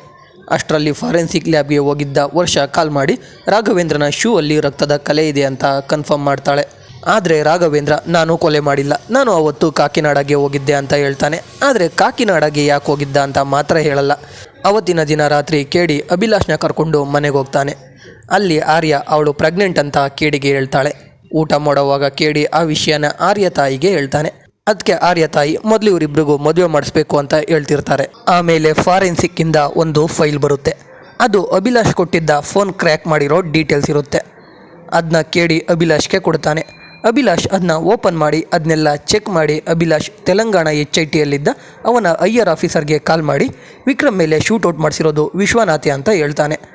ಅಂದರೆ ಹಿಟ್ 1 ಕೊನೆ ಸೀನಲ್ಲಿ ವಿಕ್ರಮ್ ಮೇಲೆ ಯಾರೋ ಶೂಟ್ ಮಾಡಿರ್ತಾರೆ, ಅದು ಅವನ ಐಆರ್ ಆಫೀಸರ್ ಆಗಿದ್ದ ವಿಶ್ವನಾಥೆ ಅಂತ ವಿಶ್ವನಾಥ್ ಮೊಬೈಲ್ ಕ್ರ್ಯಾಕ್ ಮಾಡಿಸಿರೋ ಅಭಿಲಾಷ್ಗೆ ಗೊತ್ತಾಗುತ್ತೆ. ಆದರೆ ಇವಾಗ ವಿಶ್ವನಾಥ್ ಕೂಡ ಸತ್ತೋಗಿರ್ತಾನೆ. ಇದೆಲ್ಲ ತಿಳ್ಕೊಂಡ ವಿಶ್ವನಾಥ್ ಜಾಗಕ್ಕೆ ಹೊಸದಾಗಿ ಬಂದಿರೋ ಆಫೀಸರ್ ಗಾಬರಿಯಾಗಿ ಅಭಿಲಾಷ್ಗೆ ಈ ವಿಷಯನ ಯಾರಿಗೂ ಹೇಳ್ಬೇಡ, ನೀನು ವಾಪಸ್ ಇಲ್ಲಿಗೆ ಬಾ ಅಂತ ಹೇಳ್ತಾನೆ. ಮಾರನೇ ದಿನ ಕೇಡಿ ಆಫೀಸಲ್ಲಿ ಎಲ್ಲರೂ ಕೇಡಿ ಕೇಸ್ನ ಸಾಲ್ವ್ ಮಾಡ್ದ ಅಂತ ಹ್ಯಾಪಿ ಆಗಿರ್ತಾರೆ. ಆದರೆ ಕೇಡಿ ಇನ್ನೂ ಕೇಸ್ ಸಾಲ್ವ್ ಆಗಿಲ್ಲ, ಆ 3 ಜನ ಹುಡುಗಿಯರು ಯಾರು ಅಂತ ಗೊತ್ತಿಲ್ಲ ಅಂದಾಗ ನಾಗೇಶ್ವರ ರಾವ್ ಅದನ್ನೆಲ್ಲ ಲಾ ಆ್ಯಂಡ್ ಆರ್ಡರ್ ಡಿಪಾರ್ಟ್ಮೆಂಟ್ ಅವರು ನೋಡ್ಕೋತಾರೆ. ನೀನು ರಾಘವೇಂದ್ರನ ಕೋರ್ಟ್ಗೆ ಸಬ್ಮಿಟ್ ಮಾಡಿ ಕೇಸ್ನ ಕ್ಲೋಸ್ ಮಾಡು ಅಂತ ಹೇಳ್ತಾರೆ. ರಾಘವೇಂದ್ರನ ವಿರುದ್ಧ ಇಡೀ ಸ್ಟೇಟ್ ಪೂರ್ತಿ ಪ್ರೊಟೆಸ್ಟ್ ಶುರುವಾಗಿರುತ್ತೆ. ಕೇಡಿ ರಾಘವೇಂದ್ರನ ಕೋರ್ಟ್ಗೆ ಸಬ್ಮಿಟ್ ಮಾಡಿ ಎಲ್ಲ ಸಾಕ್ಷಿ ಕೊಡ್ತಾನೆ. ಅಲ್ಲೂ ಕೂಡ ರಾಘವೇಂದ್ರ ನಾನು ಕಾಕಿನಾಡಾಗೆ ಹೋಗಿದ್ದೆ, ಆದರೆ ಯಾಕೆ ಅಂತ ಹೇಳೋಕೆ ಆಗಲ್ಲ ಅಂತಾನೆ. ಆದ್ದರಿಂದ ರಾಘವೇಂದ್ರನೇ ಕಿಲ್ಲರ್ ಅಂತ ಕೋರ್ಟ್ ಅವನಿಗೆ ಜೈಲು ಶಿಕ್ಷೆ ಕೊಡುತ್ತೆ. ಈ ಕಡೆ ಕೇಡಿ ಆಫೀಸಲ್ಲಿದ್ದಾಗ ಅವನಿಗೆ ಒಂದು ಅನಾನಿಮಸ್ ಮೇಲ್ ಬರುತ್ತೆ. ಅದರಲ್ಲಿ ಒಂದು ವಿಡಿಯೋ ಲಿಂಕ್ ಇರುತ್ತೆ. ಅದನ್ನ ಕೇಡಿ ಓಪನ್ ಮಾಡಿದಾಗ ಅದರಲ್ಲಿ ರಾಘವೇಂದ್ರ ಕಾಕಿನಾಡಾದ ಒಂದು ಥಿಯೇಟರ್ ಮುಂದೆ ಸಂಜನಾ ಕೊಲೆ ಆದ ದಿನ ಒಂದು ಹುಡುಗಿನ ಮೀಟ್ ಮಾಡೋಕೆ ಹೋಗಿರ್ತಾನೆ. ಅದನ್ನ ನೋಡಿ ಕೇಡಿಗೆ ರಾಘವೇಂದ್ರ ಹೇಳಿದ್ದು ನಿಜ, ರಾಘವೇಂದ್ರನ ಯಾರೋ ಸೆಟ್ ಮಾಡಿದ್ದಾರೆ ಅಂತ ಗೊತ್ತಾಗಿ ಕಾಕಿನಾಡಾಗೆ ವರ್ಷನ ಕರ್ಕೊಂಡು ಹೋಗ್ತಾನೆ. ಆ ವಿಡಿಯೋನ ಯೂಟ್ಯೂಬಲ್ಲಿ ಅಪ್ಲೋಡ್ ಮಾಡಿದ್ದ ವ್ಯಕ್ತಿನ ಹುಡುಕಿ ಅವನ ಹತ್ರ ಒರಿಜಿನಲ್ ವಿಡಿಯೋ ತಗೋತಾರೆ. ಆದರೆ ಆ ವಿಡಿಯೋ ಹಿಡ್ಕೊಂಡು ಇವರು ಕೇಸ್ನ ಓಪನ್ ಮಾಡೋ ಆಗಿರಲ್ಲ. ಅದಕ್ಕೆ ರಾಘವೇಂದ್ರ ಮೀಟ್ ಮಾಡೋಕ್ಕೆ ಹೋಗಿದ್ದ ಹುಡುಗಿನ ಹುಡ್ಕೋಕೆ ಕೇಡಿ ವರ್ಷಗೆ ಹೇಳಿ ಅಲ್ಲಿಂದ ವಾಪಸ್ ವೈಜಾಗ್ಗೆ ಬರ್ತಾನೆ. ಅಲ್ಲಿ ರಾಘವೇಂದ್ರ ಇದ್ದ ಜೈಲಿಗೆ ಕಾಲ್ ಮಾಡಿ ರಾಘವೇಂದ್ರನ ಜೊತೆ ಮಾತಾಡೋಕ್ಕೆ ಪರ್ಮಿಷನ್ ಕೇಳ್ತಾನೆ. ಆವಾಗ ರಾಘವೇಂದ್ರನ ಎನ್ಕೌಂಟರ್ ಮಾಡೋಕ್ಕೆ ಕರ್ಕೊಂಡು ಹೋಗಿದ್ದಾರೆ ಅಂತ ಗೊತ್ತಾಗುತ್ತೆ. ಅದನ್ನ ಕೇಳಿ ಕೇಡಿ ADGP ನಾಗೇಶ್ವರ ರಾವ್ಗೆ ಕಾಲ್ ಮಾಡಿ ರಾಘವೇಂದ್ರ ಇನೋಸೆಂಟ್ ಅಂತ ಹೇಳ್ತಾನೆ. ಆದರೆ ನಾಗೇಶ್ವರ ರಾವ್ ನಮಗೆ ಮೇಲಿಂದ ತುಂಬ ಪ್ರೆಷರ್ ಇದೆ, ಇದು DGP ಕೊಟ್ಟಿರೋ ಆರ್ಡರ್ ಅಂತ ಹೇಳ್ತಾನೆ. ಕೇಡಿ DGPಗೆ ಕಾಲ್ ಮಾಡಿದ್ರೆ DGP ಮಿನಿಸ್ಟರ್ ಜೊತೆ ಇದ್ದಿದ್ದರಿಂದ ಕಾಲ್ ರಿಸೀವ್ ಮಾಡೋಲ್ಲ. ಅಷ್ಟೊತ್ತಿಗೆ ಈ ಕಡೆ ರಾಘವೇಂದ್ರನ ಒಂದು ಕಾಡಿಗೆ ಕರ್ಕೊಂಡೋಗಿ ಪೊಲೀಸರು ಓಡೋಗೋಕ್ಕೆ ಹೇಳ್ತಿರ್ತಾರೆ. ಕೇಡಿ ಕಡೆಗೆ ಒಂದು ಪ್ಲಾನ್ ಮಾಡಿ TV5 ನ್ಯೂಸ್ ರಿಪೋರ್ಟರ್ಗೆ ಕಾಲ್ ಮಾಡಿ ಎನ್ಕೌಂಟರ್ ವಿಷಯ ಲೀಕ್ ಮಾಡ್ತಾನೆ. ಅದು ನ್ಯೂಸಲ್ಲೆಲ್ಲ ಬರುತ್ತೆ. ಅದನ್ನ ನೋಡಿ ಮಿನಿಸ್ಟರ್ ಎನ್ಕೌಂಟರ್ನ ನಿಲ್ಲಿಸೋಕೆ ಹೇಳ್ತಾನೆ. ಕಡೆಗೂ ರಾಘವೇಂದ್ರ ಎನ್ಕೌಂಟರಿಂದ ಜಸ್ಟ್ ಮಿಸ್ ಆಗ್ತಾನೆ. ರಾಘವೇಂದ್ರನ ವಾಪಸ್ ಜೈಲಿಗೆ ಕರ್ಕೊಂಡು ಬಂದು ಸೆಲ್ಗೆ ಹಾಕ್ತಾರೆ. ಕೇಡಿ ಜೈಲಿಗೆ ಬರೋವಾಗ ವರ್ಷ ಕಾಲ್ ಮಾಡಿ ರಾಘವೇಂದ್ರಗೆ ಕಾಕಿನಾಡ ಅಲ್ಲಿ ಒಬ್ಬಳು ಗರ್ಲ್ ಫ್ರೆಂಡ್ ಇದ್ದಾಳೆ, ಅವಳಿಗೆ ರೀಸೆಂಟಾಗಿ ಮದುವೆ ಆಗಿದೆ, ಅದಕ್ಕೆ ರಾಘವೇಂದ್ರ ಅವಳಿಗೆ ಪ್ರಾಬ್ಲಮ್ ಆಗಬಾರ್ದು ಅಂತ ನಮಗೆ ಏನು ಹೇಳಿಲ್ಲ ಅಂತ ಹೇಳ್ತಾಳೆ. ಇದನ್ನ ಕೇಳಿ ಕೇಡಿಗೆ ಪಾಪ ರಾಘವೇಂದ್ರ ಎಷ್ಟು ಒಳ್ಳೆಯವನು ಅಂತ ಗೊತ್ತಾಗಿ ಜೈಲಿಗೆ ಬಂದು ರಾಘವೇಂದ್ರನ ಮೀಟ್ ಮಾಡೋಕ್ಕೆ ಹೋಗ್ತಾನೆ. ಆದರೆ ಶಾಕಿಂಗ್ ಅನ್ನೋ ಹಾಗೆ ರಾಘವೇಂದ್ರ ಅವನ ಸೆಲ್ಲಲ್ಲಿ ನೇಣಾಕೊಂಡು ಸತ್ತೋಗಿರ್ತಾನೆ. ಇದನ್ನ ನೋಡಿ ಕೇಡಿಗೆ ತುಂಬ ಬೇಜಾರಾಗುತ್ತೆ. ರಾಘವೇಂದ್ರ ಸೂಸೈಡ್ ಮಾಡ್ಕೊಂಡಿರೋದು ನ್ಯೂಸಲ್ಲೆಲ್ಲ ಬರುತ್ತೆ. ಅದನ್ನ ಪಬ್ಲಿಕ್ ನೋಡಿ ಪೊಲೀಸರು ಎನ್ಕೌಂಟರ್ ಮಾಡಿ ಸೂಸೈಡ್ ಅಂತ ಸುಳ್ಳು ಹೇಳಿದ್ದಾರೆ. ನಮ್ಮ ಪೊಲೀಸರು ತುಂಬ ಗ್ರೇಟ್ ಅಂತ ಫುಲ್ಲು ಸೆಲಿಬ್ರೇಷನ್ ಮಾಡ್ತಾ ಇರ್ತಾರೆ. ಈ ಕಡೆ ಕೇಡಿ ರಾಘವೇಂದ್ರ ಸೂಸೈಡ್ ಮಾಡ್ಕೊಂಡಿರೋದು ನೋಡಿ ಬೇಜಾರಲ್ಲಿ ಅವನ ಜೀಪ್ ಹತ್ರ ಬಂದಾಗ ವಿಂಡೋ ಮೇಲೆ ಸಂಜನಾ ಫ್ರೆಂಡ್ ರಜಿತಾ ಫೋಟೋ ಇರುತ್ತೆ. ಫೋಟೋದಲ್ಲಿ ರಜಿತಾ ಕತ್ತತ್ರ ರೆಡ್ ಮಾರ್ಕರಲ್ಲಿ ಮಾರ್ಕ್ ಮಾಡಿರ್ತಾರೆ. ಅದನ್ನ ನೋಡಿ ನೆಕ್ಸ್ಟ್ ರಜಿತಾ ಕೊಲೆ ಆಗುತ್ತೆ ಅಂತ ತಿಳ್ಕೊಂಡು ಕೇಡಿ ರಜಿತಾ ಇದ್ದ ಕುಮಾರ್ ಮನೆಗೆ ಹೋಗ್ತಾನೆ. ಅಲ್ಲಿ ರಜಿತಾ ಸೇಫಾಗೇ ಇರ್ತಾಳೆ. ಕೇಡಿ ನೆಕ್ಸ್ಟ್ ಟಾರ್ಗೆಟ್ ರಜಿತಾನೆ ಅಂತ ಹೇಳಿ ಸೇಫ್ ಆಗಿರೋಕೆ ಹೇಳ್ತಾನೆ. ಕುಮಾರ್ ನಾನಿರೋವರೆಗೂ ರಜಿತಾಗೆ ಏನೂ ಆಗಲ್ಲ ಅಂತ ಹೇಳ್ತಾನೆ. ಕುಮಾರ್ ಮನೆಯಿಂದ ಈಚೆ ಬಂದಾಗ ಮ್ಯಾಕ್ಸ್ ಬೊಗಳ್ತಾ ಇರುತ್ತೆ. ಏನು ಅಂತ ನೋಡಿದ್ರೆ ಜೀಪ್ ಮೇಲೆ ಇನ್ನೊಂದು ಫೋಟೋ ಇರುತ್ತೆ. ಆ ಫೋಟೋ ಕೇಡಿ ಲವರ್ ಆರ್ಯಾದಾಗಿರುತ್ತೆ. ಕಿಲ್ಲರ್ ಆರ್ಯನು ಟಾರ್ಗೆಟ್ ಮಾಡ್ತಿದ್ದಾನೆ ಅಂತ ಗೊತ್ತಾಗಿ ಕೇಡಿ ಆರ್ಯಾಗೆ ಕಾಲ್ ಮಾಡ್ತಾನೆ. ಆದರೆ ಆರ್ಯ ಮೊಬೈಲ್ ಸೈಲೆಂಟಲ್ಲಿ ಇರುತ್ತೆ. ಆರ್ಯ ಕಾಲ್ ರಿಸೀವ್ ಮಾಡಲ್ಲ. ಗಾಬರಿಯಿಂದ ಕೇಡಿ ಮನೆಗೆ ಹೋಗಿ ನೋಡಿದ್ರೆ ಆರ್ಯಾಗೆ ಏನೂ ಆಗಿರಲ್ಲ. ಆದರೆ ಆ ಕಿಲ್ಲರ್ ಕನ್ನಡಿ ಮೇಲೆ ಒಂದು ರೀತಿಯ ಚಿತ್ರ ಬಿಟ್ಟು ಕೆಳಗಡೆ ನಿಂದು ಕೋಳಿ ಮೆದುಳು ಅಂತ ಬರೆದಿರ್ತಾನೆ. ಕೇಡಿ ಬೀಚ್ ಹತ್ರ ಕೊಲೆ ಕೇಸ್ ಸಾಲ್ವ್ ಮಾಡಿ ಬರುವಾಗ ಪ್ರೆಸ್ ಅವ್ರಿಗೆ ತುಂಬ ಕಿಲ್ಲರ್ಸ್ ದಡ್ಡರಾಗಿರ್ತಾರೆ. ಅವರ ಮೆದುಳು ಕೋಳಿಯ ಮೆದುಳಿನ ರೀತಿ ಅಂತ ಹೇಳಿರ್ತಾನೆ. ಅದು ನೆನಪಾಗಿ ಕೇಡಿಗೆ ಕಿಲ್ಲರ್ ಚಾಲೆಂಜ್ ಮಾಡ್ತಿದ್ದಾನೆ ಅಂತ ಗೊತ್ತಾಗುತ್ತೆ. ಕಿಲ್ಲರ್ ಮನೆ ಬಳಿ ಇರಬಹುದು ಅಂತ ಕೇಡಿ ಮ್ಯಾಕ್ಸ್ಗೆ ಮನೆ ಸುತ್ತ ಸರ್ಚ್ ಮಾಡೋಕೆ ಹೇಳ್ತಾನೆ. ಆದರೆ ಯಾರೂ ಸಿಗಲ್ಲ. ರಾತ್ರಿ ಪೂರ್ತಿ ಕೇಡಿ ಎದ್ದೇ ಇರ್ತಾನೆ. ಮರುದಿನ ಕೇಡಿ ಆರ್ಯಾಗೆ ಸೆಕ್ಯೂರಿಟಿಗೆ 2 ಕಾನ್ಸ್ಟೇಬಲ್ಸ್ನ ನೇಮಕ ಮಾಡ್ತಾನೆ. ಕೇಡಿ ಸ್ಟೇಷನ್ಗೆ ಹೋಗಿ ADGP ನಾಗೇಶ್ವರರಾವ್ಗೆ ಮತ್ತೆ ಕೇಸ್ನ ರೀಓಪನ್ ಮಾಡೋಣ ಅಂತ ಹೇಳ್ತಾನೆ. ಆದರೆ ADGP ನ್ಯೂಸ್ ಪೇಪರ್ ತೋರಿಸಿ ಜನಗಳೆಲ್ಲ ನಾವು ರಾಘವೇಂದ್ರನ ಎನ್ಕೌಂಟರ್ ಮಾಡಿದ್ದೀವಿ ಅಂದ್ಕೊಂಡು ನಮ್ಮನ್ನ ಗ್ರೇಟ್ ಅಂತ ಹೇಳ್ತಿದ್ದಾರೆ. ಇವಾಗ ನಾವು ಪ್ರೆಸ್ ಅವ್ರಿಗೆ ನಿಜ ಹೇಳಿದ್ರೆ ನಮ್ಮ ಮಾನ ಮರ್ಯಾದೆ ಎಲ್ಲ ಹೋಗುತ್ತೆ. ಆ ಕಿಲ್ಲರ್ ಏನಾದರೂ ಮತ್ತೆ ಕೊಲೆ ಸ್ಟಾರ್ಟ್ ಮಾಡಿದ್ರೆ ಕಾಪಿ ಕ್ಯಾಟ್ ಕಿಲ್ಲರ್ ಅಂತ ಹೇಳಿ ಬೇರೆ ಕೇಸ್ ಅಂತ ಹೇಳಿ ಇನ್ವೆಸ್ಟಿಗೇಷನ್ ಮಾಡಿದ್ರೆ ಆಯಿತು ಅಂತ ಹೇಳ್ತಾನೆ. ಆದರೆ ಕೇಡಿ ಮತ್ತೆ ವರ್ಷ ನಾಗೇಶ್ವರರಾವ್ಗೆ ಗೊತ್ತಿಲ್ಲದ ಹಾಗೆ ಕೇಸ್ ಇನ್ವೆಸ್ಟಿಗೇಷನ್ ಮುಂದುವರಿಸ್ತಾರೆ. ಅವರಿಗೆ ಸಿಕ್ಕಿದ್ದ ಕ್ಲೂಸ್ನ ಹಿಡ್ಕೊಂಡು ಒಂದು ಪಬ್ಗೆ ಹೋಗ್ತಾರೆ. ಆ ಪಬ್ಗೆ ಎಂಟ್ರಿ ಆಗೋರ ಕೈಗೆ ಒಂದು ಟ್ರಾನ್ಸ್ಪರೆಂಟ್ ಸೀಲ್ ಹಾಕಿರ್ತಾರೆ. ಇದೇ ರೀತಿ ಸೀಲ್ ಸಂಜನಾ ಬಾಡಿ ಜೊತೆ ಸಿಕ್ಕಿದ್ದ ಕೈ ಮೇಲೂ ಇರೋದನ್ನ ಕೇಡಿ ನೋಡಿರ್ತಾನೆ. ಆ ಸ್ಟ್ಯಾಂಪ್ ಡೇಟ್ನ ಚೆಕ್ ಮಾಡಿದಾಗ ಅದು 6 ತಿಂಗಳ ಹಿಂದೆ ಹಾಕಿರೋ ಸ್ಟ್ಯಾಂಪ್ ಅಂತ ಗೊತ್ತಾಗಿ ಪಬ್ಗೆ ಬಿಲ್ ಪೇ ಮಾಡೋಕೆ ಯೂಸ್ ಮಾಡಿರೋ ಕ್ರೆಡಿಟ್ ಕಾರ್ಡ್ ಡೀಟೇಲ್ಸ್ ತೊಗೊಂಡು ಆಗ ಕೊಲೆ ಆಗಿರೋದು ತಾನ್ಯೋ ಅನ್ನೋ ಇನ್ನೊಬ್ಬ ಹುಡುಗಿ ಅಂತ ಕಂಡುಹಿಡಿತಾರೆ. ಕೇಡಿ ಪ್ರೆಸ್ ಅವ್ರನ್ನ ಕರೆಸಿ ಸಂಜನಾ ಬಾಡಿ ಜೊತೆ ಸಿಕ್ಕಿದ್ದ ಕೈಗಳು ತಾನ್ಯ ಅನ್ನೋ ಹುಡುಗಿಗೆ ಸೇರಿದ್ದು ಅಂತ ಹೇಳ್ತಾನೆ. ಈ ನ್ಯೂಸ್ನ ನೋಡಿದ ಮೇಲೆ ಆರ್ಯ ಕೇಡಿಗೆ ಕಾಲ್ ಮಾಡಿ ತಾನ್ಯ ಆರ್ಯ ಮೆಂಬರ್ ಆಗಿರೋ ಹರ್ ವೆಲ್ಫೇರ್ ಅಸೋಸಿಯೇಷನಲ್ಲಿ ಮೆಂಬರ್ ಆಗಿದ್ಲು ಅಂತ ಹೇಳ್ತಾಳೆ. ಅದು ಗೊತ್ತಾದ ಮೇಲೆ ಕೇಡಿ ಹರ್ ವೆಲ್ಫೇರ್ ಅಸೋಸಿಯೇಷನ್ಗೆ ಹೋಗ್ತಾನೆ. ಅಲ್ಲಿ ತಾನ್ಯ ಬಗ್ಗೆ ವಿಚಾರಿಸುವಾಗ ತಾನ್ಯ ರೀತಿಯೇ ಪೂಜಾ ಅನ್ನೋ ಹುಡುಗಿ ಕೂಡ ಮಿಸ್ ಆಗಿದ್ಲು ಅಂತ ಗೊತ್ತಾಗುತ್ತೆ. ಕೇಡಿ ಪೂಜಾ ಕೇಸ್ ಬಗ್ಗೆ ಅಭಿಲಾಷ್ಗೆ ಫೋನ್ ಮಾಡಿ ವಿಚಾರಿಸ್ತಾನೆ. ಅಭಿಲಾಷ್ ಹೇಳೋದು ಪೂಜಾ ಕೇಸ್ನ ಹ್ಯಾಂಡಲ್ ಮಾಡಿದ್ದು ವಿಕ್ರಮ್. ಪೂಜಾಳ ಡೆಡ್ ಬಾಡಿ ಕೂಡ ಸಿಕ್ಕಿದೆ. ಮತ್ತು ಶಾಕಿಂಗ್ ಅನ್ನೋ ಹಾಗೆ ಪೂಜಾಳ ಎಡಗೈ ಬಾಡಿ ಜೊತೆ ಸಿಕ್ಕಿರಲ್ಲ. ಪೂಜಾಳ ಡೆಡ್ ಬಾಡಿಯನ್ನೇ ನಾವು ಹಿಟ್ 1 ಮೂವಿಯಲ್ಲಿ ವಿಕ್ರಮ್ ಕಾಡಿನಲ್ಲಿ ಹುಡುಕಿರ್ತಾನೆ. ಅಲ್ಲಿ ಅದು ಜಸ್ಟ್ ಒಂದು ಚಿಕ್ಕ ಕೇಸ್ ಆಗಿರುತ್ತೆ. ಅದನ್ನ ಇಲ್ಲಿಗೆ ಲಿಂಕ್ ಮಾಡಿದ್ದಾರೆ. ಈ ಡೀಟೇಲ್ಸ್ ಅಂತೂ ಕ್ರೇಜಿ ಅಂತ ಹೇಳ್ಬೋದು. ಇವಾಗ ಕೇಡಿಗೆ ಕೊಲೆ ಆಗಿರೋ 3 ಜನ ಮಹಿಳೆಯರು ಪೂಜಾ, ತಾನ್ಯ ಮತ್ತು ಸಂಜನಾ ಎಲ್ಲರೂ ಹರ್ ವೆಲ್ಫೇರ್ ಅಸೋಸಿಯೇಷನ್ನ ಮೆಂಬರ್ಸ್ ಅಂತ ಗೊತ್ತಾಗಿ ಕಿಲ್ಲರ್ ಆ ಅಸೋಸಿಯೇಷನ್ ಮೆಂಬರ್ಸ್ನ ಮಾತ್ರ ಟಾರ್ಗೆಟ್ ಮಾಡ್ತಿರೋದು ಅಂತ ಗೊತ್ತಾಗುತ್ತೆ. ಪೂಜಾ ಬಗ್ಗೆ ಡೀಟೇಲ್ಸ್ ಕೇಳೋಕೆ ಪೂಜಾ ಮನೆಯಲ್ಲಿ ಕೆಲಸ ಮಾಡ್ತಿದ್ದ ವಯಸ್ಸಾದ ಮಹಿಳೆಯನ್ನು ಕರೆಸ್ತಾರೆ. ಇಲ್ಲಿ ಆ ವಯಸ್ಸಾದ ಮಹಿಳೆ ಪೂಜಾ ಬಗ್ಗೆ ಹೇಳೋ ಮುಂಚೆ ಆ ಅಸೋಸಿಯೇಷನ್ ಪ್ರೆಸಿಡೆಂಟ್ ಆಗಿದ್ದ ಝಾನ್ಸಿ ಎಂಬ ಮಹಿಳೆ ಕೂಡ ಕೊಲೆ ಆಗಿದ್ಲು ಅಂತ ಹೇಳ್ತಾಳೆ. ಝಾನ್ಸಿ ಯಾರು ಅಂತ ನೆನಪಿದೆ ಅಲ್ವಾ? ಅದೇ ಮೊದಲನೇ ಸೀನಲ್ಲಿ ಅವಳ ಗಂಡ ರಾಮ್ಗೆ ಮೋಸ ಮಾಡಿ ಜೈಲ್ಗೆ ಹಾಕ್ಸಿರ್ತಾಳಲ್ಲ ಅವಳೆ. ಝಾನ್ಸಿ ಮನೆ ಅಡ್ರೆಸ್ ತಿಳ್ಕೊಂಡು ಕೇಡಿ ಮತ್ತೆ ವರ್ಷ ಆ ಮನೆಗೆ ಹೋಗ್ತಾರೆ. ಮನೆ ಪಾಳು ಬಿದ್ದಿರುತ್ತೆ. ಮನೆಯ ಗೋಡೆ ಮೇಲೆ ರಾಮ್ ಫೋಟೋ ಇರುತ್ತೆ. ಕೇಡಿ ಮನೆಯನ್ನು ನೋಡ್ತಿದ್ದಾಗ ಗೋಡೆಯ ಮೇಲೆ ಹೈಟ್ ಮಾರ್ಕಿಂಗ್ಸ್ನ ನೋಡ್ತಾನೆ. ಆ ಹೈಟ್ ಮಾರ್ಕಿಂಗ್ಸ್ ನೋಡಿ ಝಾನ್ಸಿ ಮತ್ತು ರಾಮ್ಗೆ ಒಬ್ಬ ಮಗ ಅಥವಾ ಮಗಳು ಇದ್ದ ಅಂತ ಕನ್ಫರ್ಮ್ ಆಗುತ್ತೆ. ಮತ್ತು ಗೋಡೆಯ ಮೇಲೆ ಇರೋ ಡ್ರಾಯಿಂಗ್ಸ್ ನೋಡಿದ್ರೆ ಅದನ್ನ ರಾಮ್ ಮಗನೋ ಅಥವಾ ಮಗಳೋ ಬಿಡಿಸಿರೋದು ಅಂತ ಗೊತ್ತಾಗುತ್ತೆ. ಅದರಲ್ಲಿ ರಾಮ್ ಮಗನಿಗೆ ಲೈಫಲ್ಲಿ ಅವನ ತಂದೆನೇ ಹೀರೋ ಮತ್ತು ಅವನ ತಾಯಿ ಝಾನ್ಸಿ ರಾಕ್ಷಸಿ ಅನ್ನೋ ರೀತಿ ಇರುತ್ತೆ. ಮತ್ತು ರಾಮ್ ಸತ್ತು ಇಷ್ಟು ವರ್ಷ ಆಗಿದ್ದರೂ ರಾಮ್ನ ಮಗ ಪ್ರತಿ ವರ್ಷ ಅವನ ತಂದೆ ಶ್ರದ್ಧಾಂಜಲಿ ಫೋಟೋನ ಪೇಪರಲ್ಲಿ ಹಾಕಿಸ್ತಾ ಇರ್ತಾನೆ. ಇದನ್ನೆಲ್ಲ ಕೇಡಿ ಮತ್ತು ವರ್ಷ ಡಿಕೋಡ್ ಮಾಡೋವಾಗ ರಾಮ್ ಕಟ್ಟಿದ್ದ ಟ್ರೀ ಹೌಸ್ಗೆ ಬೆಂಕಿ ಬೀಳುತ್ತೆ. ಅದನ್ನ ನೋಡಿ ರಾಮ್ಗೆ ಕಿಲ್ಲರ್ ಅವ್ರನ್ನ ಫಾಲೋ ಮಾಡ್ತಿದ್ದಾನೆ ಅಂತ ಕನ್ಫರ್ಮ್ ಆಗುತ್ತೆ. ಅದೇ ಟೈಮ್ಗೆ ADGP ನಾಗೇಶ್ವರರಾವ್ ಕೇಡಿಗೆ ಕಾಲ್ ಮಾಡಿ ರಾಘವೇಂದ್ರನ ಫೇಕ್ ಎನ್ಕೌಂಟರ್ ವಿಷಯನ ಪ್ರೆಸ್ ಅವ್ರಿಗೆ ನೀನೇ ಲೀಕ್ ಮಾಡಿದ್ದು ಅಂತ ಗೊತ್ತಾಗಿ ನಿನ್ನ ಕೆಲಸದಿಂದ ಡಿಸ್ಮಿಸ್ ಮಾಡಿದ್ದೀವಿ, ಜೊತೆಗೆ ನಿನ್ನ ಲವ್ವರ್ ಆರ್ಯಾಗೆ ಕೊಟ್ಟಿದ್ದ ಪ್ರೊಟೆಕ್ಷನ್ ಕೂಡ ರಿಮೂವ್ ಮಾಡಿಸಿದ್ದೀವಿ ಅಂತ ಹೇಳ್ತಾನೆ. ಅದನ್ನ ಕೇಳಿ ಕೇಡಿ ಗಾಬರಿಯಾಗಿ ಮನೆಗೆ ಹೋಗಿ ನೋಡಿದ್ರೆ ಅಲ್ಲಿ ಆರ್ಯ ಇರಲ್ಲ. ಆಲ್ರೆಡಿ ಕಿಲ್ಲರ್ ಆರ್ಯನ ಕಿಡ್ನಾಪ್ ಮಾಡಿರ್ತಾನೆ. ಇವಾಗ ಕೇಡಿ ಆರ್ಯನ ಹೇಗಾದರೂ ಮಾಡಿ ಕಾಪಾಡ್ಕೊಳ್ಬೇಕು ಅಂತ ಅಂದ್ಕೊಂಡು ಕಿಲ್ಲರ್ ನ್ಯೂಸ್ ಪೇಪರಲ್ಲಿ ಅವನ ತಂದೆ ಶ್ರದ್ಧಾಂಜಲಿ ಫೋಟೋ ಹಾಕ್ಸಿದ್ದ ಎಲ್ಲ ನ್ಯೂಸ್ ಪೇಪರ್ನ ತರಿಸ್ತಾನೆ. ಪೇಪರ್ಸಲ್ಲಿ ರಾಮ್ನ ಫೋಟೋ ಮಾತ್ರ ಇರುತ್ತೆ. ಆದರೆ ರಾಮ್ನ ಮಗನ ಹೆಸರಾಗಲಿ ಅಡ್ರೆಸ್ ಆಗಲಿ ಇರಲ್ಲ. ಇವಾಗ ಕೇಡಿಗೆ ಶ್ರದ್ಧಾಂಜಲಿ ಫೋಟೋ ಜೊತೆಗೆ ಒಂದು ಡೆಂಟಲ್ ಕ್ಯಾಂಪ್ದು ಆ್ಯಡ್ ಕೂಡ ಇರೋದು ನೋಡ್ತಾನೆ. ಆ ಆ್ಯಡ್ ಕೂಡ ಎಲ್ಲ ಪೇಪರಲ್ಲೂ ಇರುತ್ತೆ. ಅದನ್ನ ನೋಡಿ ಕೇಡಿಗೆ ಕಿಲ್ಲರ್ಗೂ ಈ ಡೆಂಟಲ್ ಕ್ಲಿನಿಕ್ಕು ಏನೋ ಸಂಬಂಧ ಇದೆ ಅಂತ ಗೊತ್ತಾಗಿ ಸಂಜನಾ ಮತ್ತು ತಾನ್ಯ ಫೋಟೋನ ಮತ್ತೆ ಅಬ್ಸರ್ವ್ ಮಾಡಿದಾಗ ಅವರಿಬ್ಬರು ಹಲ್ಲಿಗೆ ಬ್ರೇಸಸ್ ಹಾಕ್ಸಿರೋದು ಗೊತ್ತಾಗುತ್ತೆ. ಕೇಡಿ ಲವರ್ ಆರ್ಯ ಕೂಡ ಕೆಲವು ದಿನಗಳ ಹಿಂದೆ ಡೆಂಟಲ್ ಕ್ಲಿನಿಕ್ಗೆ ಹೋಗಿರ್ತಾಳೆ. ಆರ್ಯ ಡೈರಿಯಲ್ಲಿ ಡೆಂಟಲ್ ಕ್ಲಿನಿಕ್ ಅಡ್ರೆಸ್ ಇರುತ್ತೆ. ಅದನ್ನ ತಿಳ್ಕೊಂಡು ಕೇಡಿ ಕ್ಲಿನಿಕ್ ಹತ್ರ ಹೋಗ್ತಾನೆ. ಈ ಕಡೆ ತೆಲಂಗಾಣದಲ್ಲಿ ಪೂಜಾ ಕೇಸ್ನ ಹ್ಯಾಂಡಲ್ ಮಾಡಿದ್ದ ವಿಕ್ರಮ್ಗೆ ಪೂಜಾ ಹಿಂದೆ ಒಬ್ಬ ವ್ಯಕ್ತಿ ಓಡಾಡ್ತಾ ಇದ್ದ ಅಂತ ಗೊತ್ತಾಗಿ CCTVಯಿಂದ ಆ ಫೋಟೋನ ತಗೊಂಡು ಶಿಂಡೆ ಅನ್ನೋ ಫಾರೆನ್ಸಿಕ್ ಆಫೀಸರ್ಗೆ ಆ ಫೋಟೋನ ಡಿಪಿಕ್ಸಲೇಟ್ ಮಾಡೋಕ್ಕೆ ಕೊಟ್ಟಿರ್ತಾನೆ. ಅದಕ್ಕೆ ಅಭಿಲಾಷ್ ಶಿಂಡೆಗೆ ಕಾಲ್ ಮಾಡಿ ಆ ಫೋಟೋನ ಮತ್ತೆ ಕಳಿಸೋಕೆ ಹೇಳ್ತಾನೆ. ಶಿಂಡೆ ಆ ಫೋಟೋನ ಕಳಿಸ್ತಾನೆ. ಆದರೆ ನೆಟ್ವರ್ಕ್ ಇಲ್ಲದೆ ಇರೋದ್ರಿಂದ ಆ ಫೋಟೋ ಇನ್ನೂ ಲೋಡ್ ಆಗ್ತಾ ಇರುತ್ತೆ. ಈ ಕಡೆ ಕೇಡಿ ಕ್ಲಿನಿಕ್ ಒಳಕ್ಕೆ ಹೋಗ್ತಾನೆ. ಒಳಗಡೆ ಗೋಡೆಯ ಮೇಲೆ ತುಂಬ ಫೋಟೋಸ್ ಇರುತ್ತೆ. ಕೇಡಿಗೆ ಡೌಟ್ ಬಂದು ಫೋಟೋಸ್ ತೆಗೆದು ಗೋಡೆನ ಹೊಡಿತಾನೆ. ನೋಡಿದ್ರೆ ಕಿಲ್ಲರ್ ಇದುವರೆಗೂ ಕೊಲೆ ಮಾಡಿರೋ ಹುಡುಗಿಯರ ಬಾಡಿ ಪಾರ್ಟ್ಸ್ ಎಲ್ಲ ಗೋಡೆ ಒಳಗೆ ಇರ್ತವೆ. ಅಲ್ಲಿ ಕೇಡಿ ಆ ಡಾಕ್ಟರ್ ಹೆಸರು ನೋಡ್ತಾನೆ. ಡಾಕ್ಟರ್ ಹೆಸರು ನೋಡಿದ ಕೇಡಿಗೆ ಶಾಕ್ ಆಗುತ್ತೆ. ಯಾಕಂದರೆ ಆ ಡಾಕ್ಟರ್ ಮತ್ತು ಕಿಲ್ಲರ್ ಬೇರೆ ಯಾರೂ ಅಲ್ಲ, ರಜಿತಾ ಬಾಯ್ ಫ್ರೆಂಡ್ ಕುಮಾರೇ ಆಗಿರ್ತಾನೆ. ಅಷ್ಟರಲ್ಲಿ ಕುಮಾರ್ ಹಿಂದೆಯಿಂದ ಬಂದು ಕೇಡಿಗೆ ಚಾಕುವಲ್ಲಿ ಚುಚ್ಚುತ್ತಾನೆ. ಇಬ್ಬರಿಗೂ ಸ್ವಲ್ಪ ಹೊತ್ತು ಫೈಟ್ ಆದ ನಂತರ ಕೇಡಿ ಮೂರ್ಛೆ ತಪ್ಪಿ ಕೆಳಗೆ ಬೀಳ್ತಾನೆ. ಈ ಕಡೆ ಅಭಿಲಾಷ್ಗೆ ಶಿಂಡೆ ಕಳಿಸಿದ್ದ ಫೋಟೋ ಓಪನ್ ಆಗುತ್ತೆ. ಅಭಿಲಾಷ್ಗೂ ಕಿಲ್ಲರ್ ಕುಮಾರೇ ಅಂತ ಗೊತ್ತಾಗಿ ವರ್ಷಾಗೆ ಕಾಲ್ ಮಾಡಿ ಕುಮಾರೇ ಕಿಲ್ಲರ್ ಅಂತ ಹೇಳ್ತಾನೆ. ಈ ಕಡೆ ಕೇಡಿಗೆ ಪ್ರಜ್ಞೆ ಬಂದಾಗ ಕೇಡಿನ ಕುಮಾರ್ ಒಂದು ಚೇರ್ಗೆ ಕಟ್ಟಾಕಿರ್ತಾನೆ.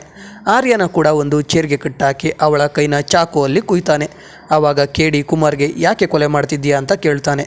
ಆವಾಗ ಕುಮಾರ್ ಒಂದು ಕತೆ ಹೇಳ್ತಾನೆ. ಕುಮಾರ್ನ ತಾಯಿ ಝಾನ್ಸಿ ಅವಳ ತಪ್ಪಿದ್ದರೂ ರಾಮ್ ಮೇಲೆ ಆರೋಪ ಮಾಡಿ ಜೈಲಿಗೆ ಹೋಗುವ ಹಾಗೆ ಮಾಡಿರ್ತಾಳೆ. ಜೈಲಿಂದ ಬಂದ ರಾಮ್ ಅವಮಾನನ ತಾಳಲಾರದೆ ಆತ್ಮಹತ್ಯೆ ಮಾಡ್ಕೊಂಡಿರ್ತಾನೆ. ಇದನ್ನೆಲ್ಲ ನೋಡಿದ ಕುಮಾರ್ಗೆ ತನ್ನ ತಂದೆ ಸಾಯೋಕೆ ಕಾರಣ ತನ್ನ ತಾಯಿನೇ ಅಂತ ಅನಿಸಿ ಝಾನ್ಸಿನ ಮೊದಲು ಕೊಲೆ ಮಾಡ್ತಾನೆ. ಆಮೇಲೆ ಝಾನ್ಸಿ ಮಾತನ್ನು ನಂಬಿದ್ದ ವುಮೆನ್ ಅಸೋಸಿಯೇಷನ್ ಅವ್ರನ್ನೆಲ್ಲ ಕ್ರೂರವಾಗಿ ಕೊಲೆ ಮಾಡ್ತಾ ಬಂದಿರ್ತಾನೆ. ಇವಾಗ ಆರ್ಯ ಮತ್ತು ಕೇಡಿನೂ ಕೊಲೆ ಮಾಡೋಕ್ಕೆ ಕುಮಾರ್ ಚೇನ್ಸಾ ತರ್ತಾನೆ. ಕೇಡಿ ಇರೋ ರೂಮ್ ಲಾಕ್ ಆಗಿರುತ್ತೆ. ಕೇಡಿ ಹೇಗಾದರೂ ಮಾಡಿ ರೂಮ್ನ ಓಪನ್ ಮಾಡಿಸ್ಬೇಕು ಅಂತ ಅಂದ್ಕೊಂಡು ಜೋರಾಗಿ ನಗಾಡೋಕ್ಕೆ ಶುರು ಮಾಡ್ತಾನೆ. ಕುಮಾರ್ಗೆ ತಲೆ ಕೆಟ್ಟೋಗಿ ಯಾಕೆ ನಗಾಡ್ತಿದ್ಯಾ ಅಂದಾಗ ಕೇಡಿ ನಿನ್ನ ತಾಯಿ ತುಂಬ ಜನಗಳ ಜೊತೆ ಅಫೇರ್ ಇಟ್ಕೊಂಡಿದ್ಲು ಅಂದೆ, ಹಾಗಿದ್ರೆ ರಾಮೇ ನಿಮ್ಮಪ್ಪ ಅನ್ನೋಕ್ಕೆ ಪ್ರೂಫ್ ಏನು? ಈಚೆ ನಿನ್ನ ತಂದೆ ಫೋಟೋ ನೋಡಿದೆ, ಅವರಿಗೂ ನಿಂಗೂ ಹೋಲಿಕೆನೇ ಇಲ್ಲ ಅಂತಾನೆ. ಅದನ್ನ ಕೇಳಿ ಕುಮಾರ್ ಹುಚ್ಚುನ್ ಥರ ಆಡ್ತಾ ಕೇಡಿಗೆ ನಮ್ಮ ತಂದೆ ಬಗ್ಗೆ ಹಾಗೆ ಹೇಳ್ಬೇಡ ಅಂತ ಡೋರ್ ಓಪನ್ ಮಾಡಿ ಈಚೆ ಹೋಗಿ ಫೋಟೋ ತೊಗೊಂಡು ಬಂದು ನೋಡು ನಮ್ಮಿಬ್ರು ಕಣ್ಣು ಒಂದೇ ಥರ ಇದೆ ಅಂತ ಹೇಳ್ತಿರ್ತಾನೆ. ಆವಾಗ ಕುಮಾರ್ ಡೋರ್ ಓಪನ್ ಮಾಡಲಿ ಅಂತ ಕಾಯ್ತಿದ್ದ ಕೇಡಿ ಜೋರಾಗಿ ವಿಸಲ್ ಆಗ್ತಾನೆ. ಆವಾಗ ಜೀಪಲ್ಲಿದ್ದ ಕೇಡಿಯ ನಾಯಿ ಮ್ಯಾಕ್ಸ್ ಓಡ್ ಬಂದು ಕುಮಾರ್ ಮೇಲೆ ಅಟ್ಯಾಕ್ ಮಾಡುತ್ತೆ. ಅಷ್ಟೊತ್ತಿಗೆ ಕುಮಾರೇ ಕಿಲ್ಲರ್ ಅಂತ ಗೊತ್ತಾಗಿದ್ದ ವರ್ಷ ಕೂಡ ಕ್ಲಿನಿಕ್ ಹತ್ರ ಬಂದು ಕುಮಾರ್ಗೆ ಹೊಡೆಯೋಕೆ ಹೋಗ್ತಾಳೆ. ಆದರೆ ಕುಮಾರ್ ಮ್ಯಾಕ್ಸ್ಗೆ ಗನ್ನಲ್ಲಿ ಶೂಟ್ ಮಾಡಿ ವರ್ಷಾಗೆ ಹೊಡಿತಾ ಇರ್ತಾನೆ. ಅದನ್ನ ನೋಡಿ ಕೇಡಿ ಅವನ ಕೈಗೆ ಕಟ್ಟಿದ್ದ ಕಟ್ಟನ್ನು ಬಿಡಿಸ್ಕೊಂಡು ಕುಮಾರ್ಗೆ ಚೆನ್ನಾಗಿ ಹೊಡಿತಾನೆ. ಕಡೆಗೆ ಕುಮಾರ್ ಅಲ್ಲೇ ಸತ್ತೋಗ್ತಾನೆ. ವರ್ಷ ಕೇಡಿ ಆರ್ಯ ಮತ್ತು ಮ್ಯಾಕ್ಸ್ನ ಆಸ್ಪತ್ರೆಗೆ ಅಡ್ಮಿಟ್ ಮಾಡ್ತಾಳೆ. ಹೇಗೋ ಎಲ್ಲರೂ ಬದುಕ್ತಾರೆ. ADGP ನಾಗೇಶ್ವರ ರಾವ್ ಕೇಡಿನ ಮತ್ತೆ ಡಿಪಾರ್ಟ್ಮೆಂಟ್ಗೆ ಜಾಯ್ನ್ ಆಗು ಅಂತ ಹೇಳ್ತಾರೆ. ಆದರೆ ಕೇಡಿ ಆಗಲ್ಲ ಅಂತ ಹೇಳ್ತಾನೆ. ಆಮೇಲೆ ಸಂಜನಾ ಬಾಡಿ ಪಾರ್ಟ್ಸ್ ಎಲ್ಲ ತಗೊಂಡೋಗಿ ಅಂತ್ಯ ಸಂಸ್ಕಾರ ಮಾಡಿ ಮುಗಿಸ್ತಾರೆ. ಕೇಡಿ ಅವನ ಆಫೀಸಿಂದ ಅವನ ವಸ್ತುಗಳನ್ನೆಲ್ಲ ತಗೊಂಡು ಹೋಗುವಾಗ ವರ್ಷ ಬಂದು ಕೇಡಿಗೆ ಥ್ಯಾಂಕ್ಸ್ ಹೇಳ್ತಾಳೆ. ಇವಾಗ ಕೇಡಿಗೆ ವರ್ಷ ಮೇಲಿರೋ ಕೋಪ ಎಲ್ಲ ಹೋಗಿರುತ್ತೆ.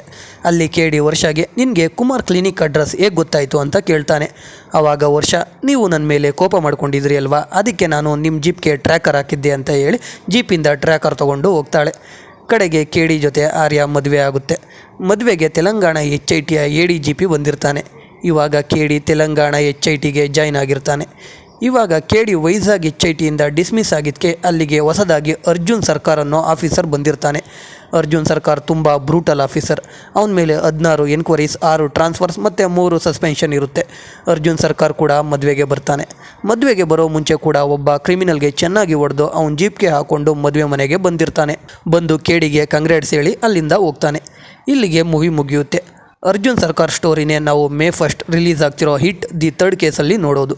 ಸೊ ಎಕ್ಸ್ಪ್ಲನೇಷನ್ ಕೇಳಿ ನಿಮ್ಗೇನು ಅನ್ನಿಸ್ತು ಅಂತ ಕಮೆಂಟ್ ಮಾಡಿ. ವಿಡಿಯೋ ಇಷ್ಟ ಆಗಿದ್ದರೆ ಲೈಕ್ ಮಾಡಿ, ಕಂಟೆಂಟ್ ಇಷ್ಟ ಆಗಿದ್ದರೆ ಮಾತ್ರ ಸಬ್ಸ್ಕ್ರೈಬ್ ಮಾಡಿಕೊಂಡು ಸಪೋರ್ಟ್ ಮಾಡಿ. ಮತ್ತು ಇನ್ನೊಂದು ಸೂಪರ್ ಆಗಿರೋ ವಿಡಿಯೋ ಜೊತೆ ಸಿಗ್ತೀನಿ. ಜೈ ಕರ್ನಾಟಕ.